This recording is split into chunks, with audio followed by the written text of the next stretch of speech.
region, Eastern and Central Europe, and obviously she will be talking about Ukraine. The floor is yours. Hello everybody. As it was already said, I was working on a lot of topics that are connected to the Eastern Europe. So today I'm going to be talking about Ukraine and the post-Soviet region. And I would say that I might be biased because I'm Ukrainian. Also because I'm an active Ukrainian who was directly influenced by the full-scale invasion of Russia. So in that sense, don't be too critical to me. But I'm going to be trying to give you a bit of an overlook what I think is going to be the future of Ukraine and other Eastern European countries. So I will start with the main topic that I think is going to be on the page all the time is security. Whether it be climate change or food security or energy, they're all relevant. But the defense security is one of the major things that we're going to be looking back on that sense. International relations theory is all about how countries should secure themselves and how the cooperation was the key element that could secure that. That is why EU was putting itself under dependence on Russian gas, hoping that it will secure their future, having good relations with the neighbor on the east. It's going to keep the peace in the European part of the continent. However, I think it is difficult to communicate with somebody who is blackmailing you to get whatever they want. And so this is the biggest challenge of the future. Is and will remain Russia for all the security of the European continent, including Eastern European countries and Ukraine. So for now, the overall struggle, at least for the post-Soviet countries, for countries of the ex-communist bloc, the countries that have been occupied since the Second World War by the Soviet Union, and a lot of countries are using that term right now, is the struggle between the pro-Russian parties and the pro-European parties, as if there was no good or bad, there was no right or left, but only pro-European or pro-Russian. You can go only these two ways. So it's going to be one of the challenges of the future.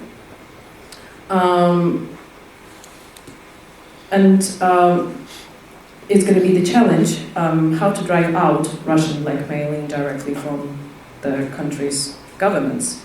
So whereas, for example, in Western countries, it is the lobbying, mostly lobbying of propaganda, some media false rhetorics, the narratives of Ukraine and Russian propaganda that is used in some of the media business or cooperation or gas. In Eastern Europe and Central Europe, the post-Soviet countries will also add the political element in it. So, of course, we can say that in France we have Le Pen, in Italy we have Berlusconi, or we have Salvini.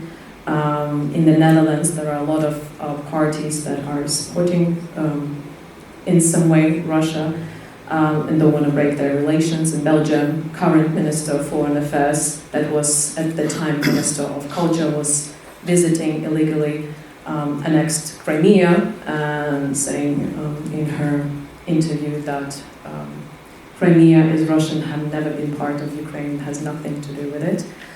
We have Germany with Schröder. We have some of the other politicians that are supporting them. But this is not the same scale of involvement, I would say, as, for example, in Baltic states, when they have pro-Russian political parties lobbying for the increased number of rights exactly for the Russian population in their countries, as to comparing to the same, as I was stating before, France, Italy, Spain, or any other. So I heard a lot of people were saying before that here we have Russian war in Ukraine for the past 9 months. I would permit myself to correct you a little bit because it's been already almost 9 years. And it's still going on, it's just different scale of what is going on and the more of attention that is captured right now on that topic. I would say to Ukraine, its future is not foreseen without Europe, European Union, and Europe needs this fresh breath from Ukraine as Ukraine is pushing to unite in European Union in many questions. At least identify what are the problems, what are the black sheeps in the European Union, I would say like that. Ukraine became some kind of a checklist on how democratic European Union is itself. So I think it is the future of Ukraine to show how EU should change. Should it go more federalist or not? Would it be done in order to pursue its security within Europe or not? We're going to see. So the same applies to UN, OSCE, international organizations like Red Cross, international organizations for the human rights, as Amnesty International in the latest scandals, etc. So I think we're just going to be questioning the efficiency of a lot of organizations, and it is because of what is happening in Ukraine right now. So I think Ukraine will challenge not EU itself, but mostly the countries in there. So in particular Franco-German couple that I was studying before a lot, because it has, and it's going to challenge that because of the strong ties with Poland, and I would say not in an economic way, but more in political reasoning. So since 2014 and even before, Ukraine was a lot cooperating with Poland on the defense and security issues. We have right now, and basically this is why Ukraine was prepared for 2022, because there were a lot of exercises going on, while there was no support from the other countries. Poland and Lithuania in there as well were helping Ukraine to prepare themselves. So let's say in that sense little unions were helping Ukraine, and that's why they want to pursue more friendly relationships exactly with those countries. So it's like Lublin Triangle. Everybody's that's newly created, but still working already for more than a decade. It was working before, as with the European Union, it was impossible, at least for the security, that was very important for Ukraine. After all, obviously, European Union is not standing for the defense, or its economic and political union, but anyway, there was some kind of expectancy from Ukrainian side that European Union is going to be more involved since the 2014, exactly in that sphere. But it has also a trap for Ukraine in getting in friendship and union with a country that has the democratic backsliding, and it's not good for Ukraine that is aiming to become part of the EU. So not long time ago, Boris Johnson was having an interview with CNN Portugal, I think, and he was commenting that Franco-German couple were the one that gave up on Ukraine the first. So the France was still struggling, understanding what is happening. Well, Germany said we give them 3 hours, 4 hours, and then there's going to be no Ukraine, it's going to be all invaded. So I was questioning why is it so in France and Germany, and because of these two countries are the leaders of the European Union, that is very important for Ukraine. And as much as they say that everybody is equal in EU, we do know that Franco-German couple has a lot of force. And as if we were speaking with a resilient society in the previous panels, the civil society in those countries, in France and Germany, is not happy that they would send the weapons. That was one of the objectives as well of the politicians, saying that our civil society is not ready for that because we don't want to send weapons, we don't want to kind of kill other people, so that killed with our weapons, so we don't want to be responsible afterwards for all of it. I mean, at least it was outspoken as one of the main reasons. However, they do still support. I mean, France and Germany are contributing, and in large. And obviously Ukrainians are grateful for that. But as to society, we still struggle to explain how to respond to weapon. Should civil society respond to weapons with sending them flowers? If weapon kills you and flowers are not saving your life, what are you going to be doing? And this is how I want to go forward to what I think is going to be happening in Belarus. Is one of the most challenging parts of Eastern European region right now. There, for example, civil society was trying to do that, meeting the weapons with flowers. It didn't work out. It has to be ruled with a correct message. The civil society has to be ruled with a correct message. And basically, what was done with nothing was done against Alexander Lukashenko. Tsikhanouskaya, as the leader of the opposition, lacks strategy. She started to construct it only now, but the big moment was lost. So in that sense, now Belarus will struggle the most in all of the region. Whereas in Ukraine, there is a clear plan, what you're going to do afterwards. There is no future with Russia, so it's future without Russia and with the European Union.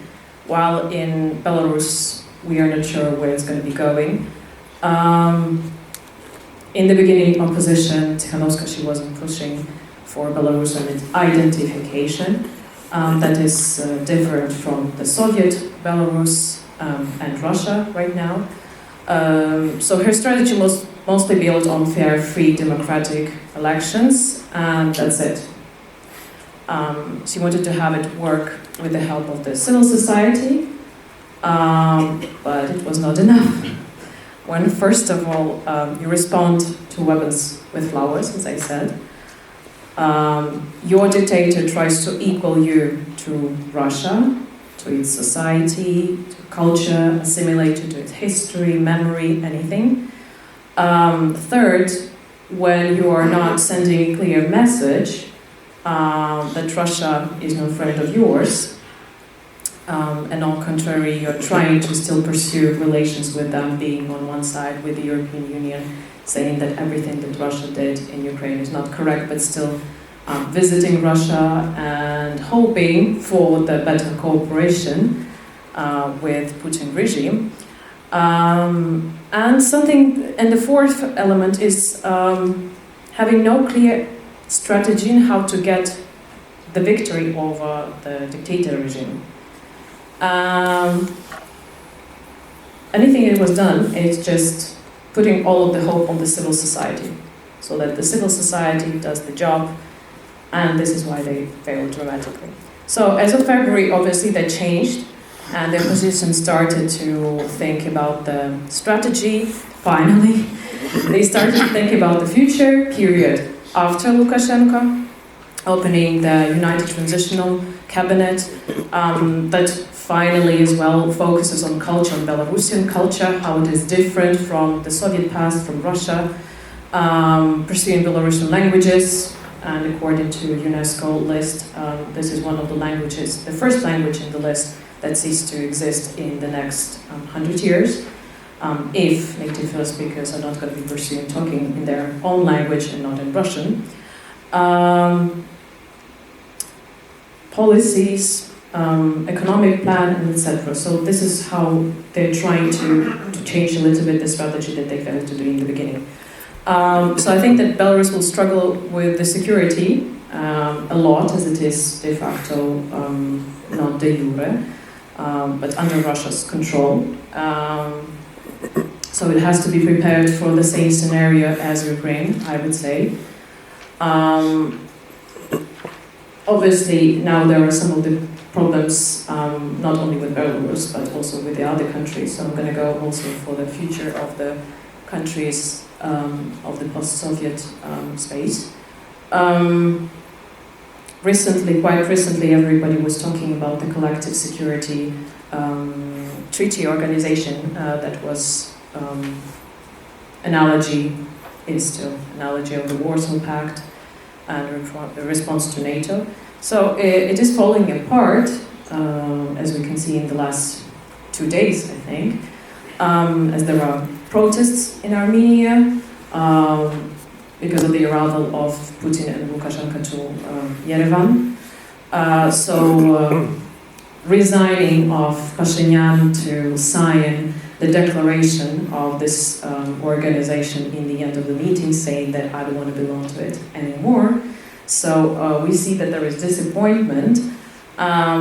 Kazakhstan is rising. It was a lot depending on Russia. Now they're trying to a bit put some of the variety into their partnerships with the other countries, so they are not depending that much on Russia anymore. They're showing that they are rebellious by supporting Ukraine, not recognizing some of their criminal acts. Kyrgyzstan, very much dependent on the opinion of Kazakhstan, but a couple of days introduced as well the law that says that everything that is named after Russians or in Russia, in Russian language, has to be renamed. Basically, the streets, the cities, some of the monuments, anything. Meaning that we can see that Kyrgyzstan is also now understands that it is not going in the right direction and they should not support Russia. Yes, okay. When it comes to Uzbekistan and Tajikistan, obviously these are the one guys that are going to be staying with Russia because they're struggling a lot economically and they're very much dependent on it. For Moldova and Georgia that are still having occupied territory, they're struggling the same way with all the pro-Russian parties. They're going to be struggling with Russian migration, as we can see right now, thus the Russian influence. How it will go depends only on Russia, I would say. And I have bad prognosis.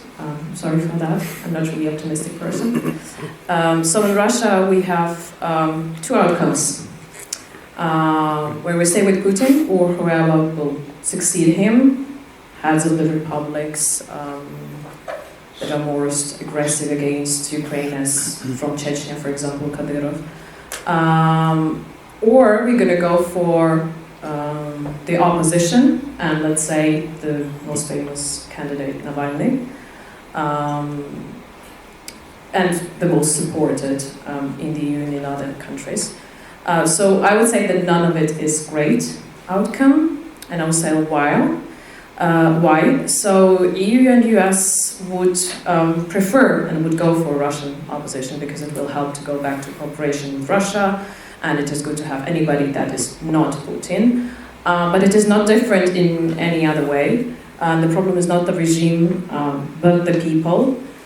Even in supporting Navalny, there are a lot of people supporting him because he's the opposition, but his main point is no corruption and more money to people. So even supporting, he's supporting populist ideas because it is what people want.